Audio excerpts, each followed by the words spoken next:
Hola, hola amigos y hermanos de Rincón Apologético, sean bienvenidos a su espacio, mi espacio, nuestro espacio, Rincón Apologético. ¿Quién les habla? Su amigo y hermano Abner Cauro en este segundo video de la serie El Dogma del Pecado Original. El día de hoy vamos a estar hablando acerca del origen y no citaré las escrituras para hablar del origen de este dogma, sino que citaré la historia. Y alguien dirá, ¿por qué no citas la Biblia? ¿Por qué no puedo citar la Biblia en algo que no aparece en la Biblia? Este dogma tiene su origen históricamente en la segunda mitad del segundo siglo de nuestra era, con personajes que no aparecen en la Biblia y que al principio ni siquiera utilizaron las escrituras porque ellos sabían que eso no estaba en la Biblia. Fueron sus razonamientos. Veremos quiénes fueron y de dónde sacaron tales teorías, que luego las introdujeron a la iglesia y obligaron a todo el mundo que debía seguirlas. Es importante conocer que en la actualidad gente de distintas denominaciones religiosas, llámense católicos, protestantes, evangélicos, adventistas, mormones, testigos de Jehová, creen en general en este dogma, que es un dogma católico, pero por esa razón dice que debemos conocer la historia para no repetirla. Y hoy se sigue repitiendo independientemente de la formación y la dirección religiosa que siguen las distintas denominaciones.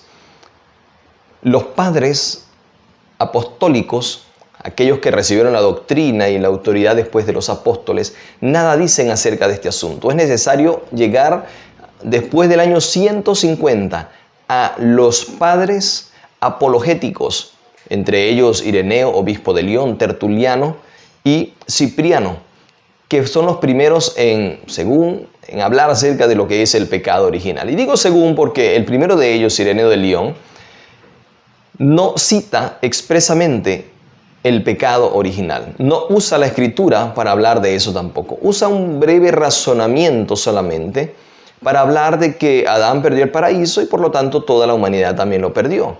Adán quedó separado de Dios y el resto de la humanidad también quedó separado de Dios. Y hasta ahí yo estoy de acuerdo con Ireneo de León. No habló de pecado original, habló de las consecuencias que vinieron después de la caída y en eso estamos de acuerdo. Nosotros no estamos en el Edén, fuimos expulsados del Edén y quedamos separados de Dios. Por esa razón Jesús fue el puente que vino a unirnos nuevamente a Dios. Nosotros quedamos separados de Dios. Pero Agustín de Hipona, que lo cita más adelante, Agustín dice que él habló de pecado original. Mas les digo, esto fue lo que yo pude encontrar que dijo Ireneo acerca de este asunto. Ahora, quien sí habló del pecado original fue Tertuliano. Y Tertuliano, quien escribió también después de la mitad del segundo siglo y hacia inicios del tercer siglo, Tertuliano fue el que acuñó los términos latinos que se usan hoy, hasta hoy en la teología para hablar de pecado original. Así que si en alguien debemos encontrar las primeras enseñanzas y la primera teología del pecado original, es en Tertuliano. Y Tertuliano además filosofó al estilo platónico, alegorizando la caída, Adán y Eva y distintas historias de la Biblia al estilo de la filosofía griega. Aquí vemos el origen de tal doctrina, este origen es filosófico. Cuando comienzan a introducir la manera de interpretar y de filosofar del mundo griego a la iglesia. De la misma manera, dijo Tertuliano que el pecado se transmite del alma de los padres al alma de los hijos. ¿Cómo? No lo explicó, no lo supo explicar. Y que en Adán de alguna manera estaba incluida toda la humanidad, de tal forma que cuando Adán pecó, todos pecamos. Y todos estamos incluidos en el pecado de Adán y participamos de alguna manera en el pecado de Adán. ¿Cómo? Tampoco lo explica, él no lo puede explicar. Repito, estos hombres ni siquiera usaron textos de la Biblia porque ellos sabían que esto no está en la Escritura. Filosofaron al estilo griego y solo dijeron sin dar explicación ni de la Biblia ni de ninguna otra parte, que era así. Se transmite del alma de los padres a los hijos, ¿cómo? No lo sé. En Adán estábamos todos, pecamos y participamos con él, comimos con él allá también, ¿cómo? No lo sé. Eso fue lo que dijo Tertuliano. De la misma manera habló también Cipriano. Luego de esto, quienes siguieron hablando acerca de esto, los más reconocidos fueron Ambrosio y Agustín de Hipona. Ambrosio fue maestro de Agustín. Ambrosio enseñó acerca de esto a finales del siglo III y vemos más de la teología de Ambrosio en lo que luego habló Agustín y en un tratado que salió en ese tiempo se le llamó Ambrosiaster. Se le llamó Ambrosiaster porque se pensó que era de Ambrosio, pero luego se supo que no era de Ambrosio, pero tenía la doctrina que había enseñado Ambrosio, por eso se le dio ese término.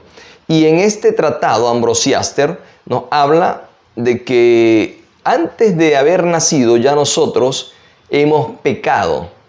Todo el género humano ha pecado. ¿Por qué? Porque al igual que Tertuliano no explica, pero dice que en Adán ya hemos pecado todos nosotros. Antes de la concepción ya hemos pecado. No explica cómo. Ahora llegamos a Agustín. Agustín es el que más habla acerca de esto. Agustín es llamado el teólogo de la Iglesia Católica. Agustín fue un hombre al principio de su vida apartado del cristianismo, un hombre un poco libertino y con excesos sexuales, y trataba de encontrar muchas respuestas a su vida. Estas respuestas las encontró en la filosofía griega. Luego recibe el cristianismo y comienza entonces a reinterpretar las escrituras a la manera de la filosofía griega que había aprendido y que le había dado respuestas a algunas preguntas que él tenía en la vida como joven.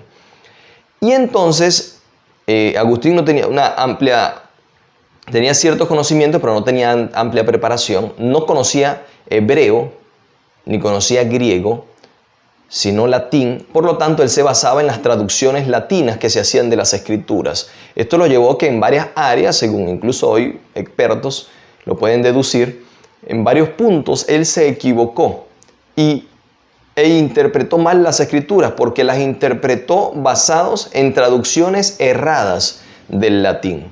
Y esto ocurre cuando él interpreta muchas veces a Pablo, hablando acerca de el dogma del pecado original. Él fue el que más habló acerca de esto y nos habla Agustín de que incluso en el momento de la concepción ya se transmite el pecado. Es decir, que para Agustín la concepción, la relación humana para la procreación es pecado, cosa totalmente contraria a las escrituras, ya que el mismo Dios mandó al hombre a tener relaciones sexuales para procrear la raza. Y no solo para eso, en las escrituras también dice que es para la delicia y el bienestar del hombre, es un goce que Jehová le ha permitido a la humanidad. Esto no era posible según la creencia de Agustín y lo que él introdujo a la iglesia, sino que esto para él, desde el mismo momento de la concepción, ya esto era pecado. Y esto es quizá una respuesta a ese estilo de vida que él había llevado antes. Estuvo muy influenciada su interpretación de este punto en su propia experiencia. De la misma manera, dice también a Agustín que somos cómplices del pecado de Adán. Y cita a los anteriores que, como les digo, ya habían hablado acerca de esto, pero que no mencionaron ningún texto de la Biblia. Esto, cuando Agustín coloca esto de la iglesia, prácticamente se intentó que todos fueran por el rumbo que había colocado Agustín y se heretizó a todas aquellas personas o grupos religiosos de la época que no creyeran de la manera que había enseñado Agustín de Hipona y antes su maestro Ambrosio. Es importante mencionar que los que hoy tal cosa creen deberían entonces hacerle caso a lo que enseñó su maestro Agustín de Hipona, quien fue uno de los teólogos que sentó las bases de este dogma. Porque los anteriores solo hablaron un poco, pero él fue el que puso las bases de este dogma. Él fue el teólogo que puso esta doctrina como pilar fundamental dentro de la iglesia. Así que deberían hacerle caso a él y también deberían entonces ser solteros y no deberían tener relaciones sexuales, porque todo esto es pecado según Agustín. Luego de eso pasaron muchos años, incluso en el tiempo de Martín Lutero y Calvino, ellos siguieron creyendo en el pecado original. ¿Por qué? Porque ellos eran católicos, reformados, pero seguían siendo católicos. Dejaron de serlo porque los expulsaron, si no hubiesen seguido siendo católicos. Y ellos reformaron ciertas cosas, pero en otras siguieron creyendo igual que la iglesia en la cual se habían formado y habían crecido. Así que si alguien dice, pero es que yo creo eso porque soy protestante y lo sigo creyendo porque Lutero y Calvino también lo creían.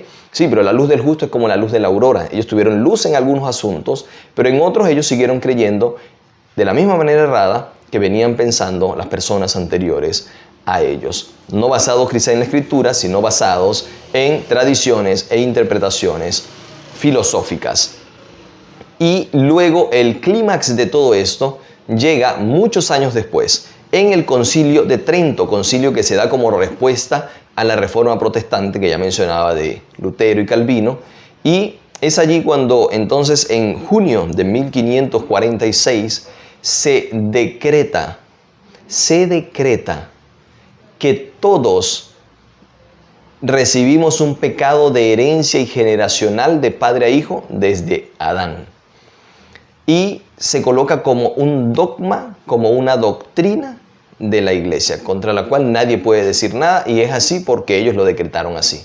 Y a partir de allí, como les digo, todas las religiones que surgieron después del catolicismo, incluyendo las protestantes y las que hoy se separan del protestantismo, pero que también tienen ese mismo común denominador que aparecieron después, todas creen y enseñan esto de una u otra manera, intentando ampararse en las Escrituras, pero repito, con algo que no tiene base en las Escrituras. Este es el origen del dogma del pecado original. Les invito a que de verdad vayamos a las Escrituras, creamos lo que ellas nos enseñan, lo que Jesús y los apóstoles enseñaron, lo que los profetas del Antiguo Testamento enseñaron, y no los dogmas que los hombres han colocado muchos años después de que la piedra angular Jesús y luego los apóstoles edificaron y nos dejaron como base. Repito, les espero en los comentarios a ver qué opinan ustedes acerca de esto.